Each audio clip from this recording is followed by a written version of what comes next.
and replace him with somebody who has none, the BC Lions would still lead the league in that category.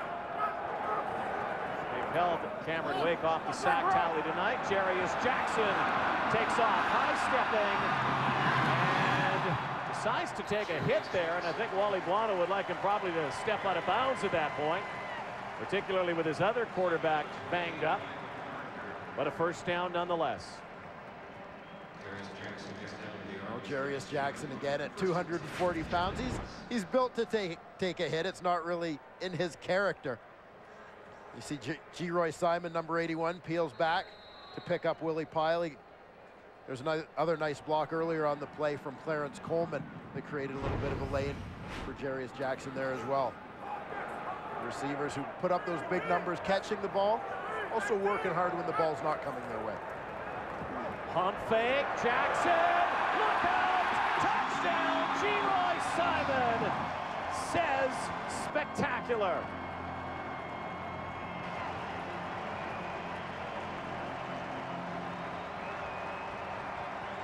This is how you run the pump and go. G-Roy Simon was so open on this play.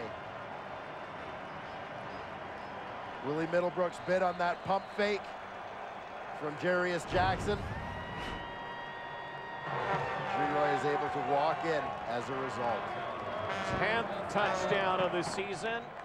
Souvenir for a fan. And the Lions now building up the lead even more.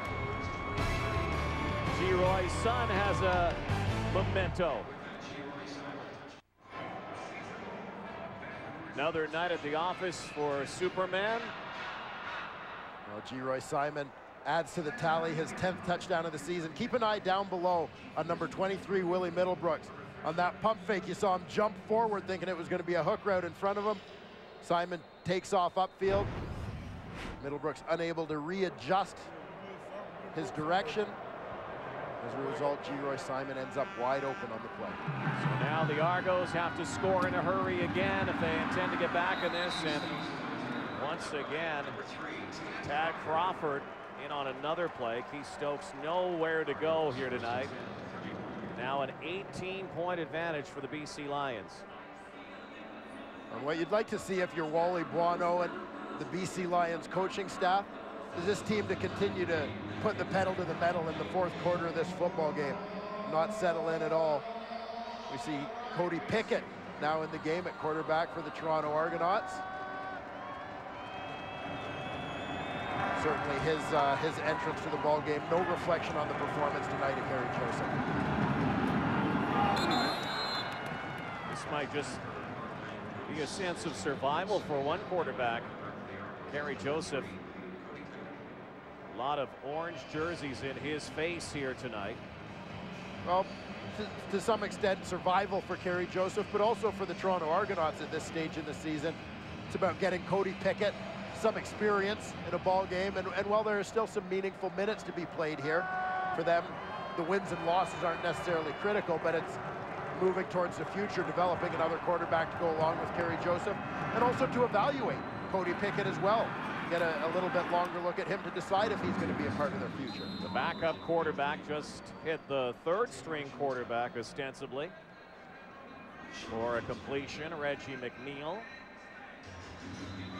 And once again, Mike Vanderjagt, who's been the busiest Argo of the night, will have to come in and kick the football away. And the way it's been going here tonight, it looks like that Argos losing slide will continue, and the BC Lions will move closer to clinching second place. But still, they have some work to do a week from now.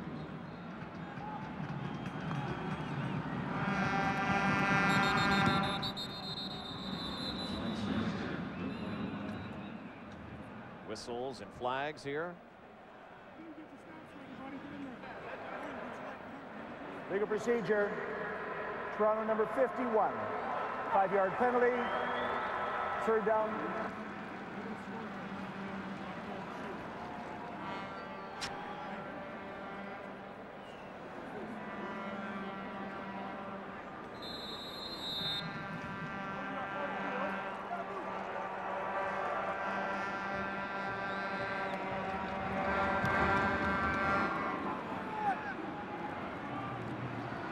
Smart now at his 25 and swallowed up right there. Now the race in the West continues, and the NASCAR chase for the Sprint Cup continues tomorrow as the track heats up at the Atlanta Motor Speedway. It's the Pep Auto Boys 500. Live coverage available on TSN2. Beginning at 1 p.m. Eastern, 10 a.m. Pacific, available in high definition. You see some of those backflips. You a NASCAR fan? Can't say I'm a big NASCAR fan.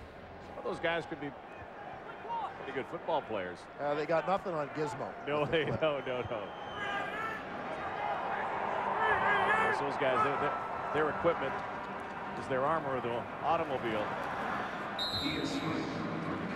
Ian Smart again getting some carries here tonight with Charles Roberts gone, and as Farhan Lalji was reporting, looked like an Achilles injury, which might mean the rest of the season for a guy who was brought in the blockbuster trade of the season. And you wonder as well with a guy like Charles Roberts, who's relied so much on his quickness, his change of direction in his career, the ability to bounce back, particularly as he gets a little bit older in running back years, ability to bounce back from an injury like that. So we certainly wish him all the best in that long road to recovery. Again, Ian Smart has been predominantly a return guy for the BC Lions, but now with Stefan Logan not dressed tonight, getting a chance to carry the mail. Something he did a lot of, a record breaker, a guy who was known for that when he was in college. Well, and Ian Smart is as a guy who the Lions rely on so much in their kick game as well, to have to go most of the second half here as they're every down back. Going to use Lyle Green to spell him a little bit. Jackson and O'Neal Wilson would like to have that one back. Delroy Clark on the field here. And Delroy Clark, another one of those young Argos, and one of those late round finds for Toronto as well, out of Ottawa U. But Delroy Clark getting a look at that cornerback spot. You see the drop. O'Neal Wilson, Delroy Clark chatting at him a little bit after the play. But with the shuffle in the lineup, if they don't have a Canadian at linebacker, then to keep the ratio even, when Richard Sigler comes in at linebacker, Delroy Clark has been coming into the game at cornerback. So he's getting some reps over there. Argos bring the house. Jackson avoids it. Downfield for Simon and an overthrow. No. Saw the quickness, though, of Jarius Jackson as the Argos brought the house. Well, Jarius Jackson is as dangerous as any quarterback in the league once he gets on the run. You see the acceleration. Pete Hunter comes on the halfback blitz, underestimates the speed of Jarius Jackson, the quickness. Need to take a better angle, a little bit wider approach angle on a guy like Jarius Jackson in that situation. Still a lot of time left, 8 minutes. But the Argos are going to need a quick score here if they have any intention, and once again very close to McCallum. There was some contact, but no penalty flag. Keith Stokes. And once again, that awesome special team on those returns does the job again. Now Buck Pierce out of the game with injury. He tweaked his ankle and throws were a little high, so Jarius Jackson in, and now Cody Pickett in relief of Kerry Joseph, who actually threw 3 touchdown tosses, and we had a jump here. Just received word that the Saskatchewan Roughriders, who will finish their season in Toronto next Thursday, will now start Michael Bishop at quarterback. Offside, Toronto number 5. 5-yard penalty, remains first down. And isn't that a compelling scenario? Well, you know, if it wasn't for the musical quarterback situation going on in Saskatchewan, we'd think that Ken Miller liked drama. Yeah. Riders need a win next week. Lions will need a win when they play Calgary. Pickett now. That's it, fly in traffic. And Arland Bruce sandwich at the 30-yard line. Cody Pickett forced that ball in to Arlen Bruce. As you saw, 3 BC Lion jerseys converging on him. You see Arlen Bruce lines up as the middle receiver in this 3-man set to the field. Initially working on Ryan Phillips, but Phillips gets help as LeVar Glover, number 27, comes off of his route on the corner to help out his halfback.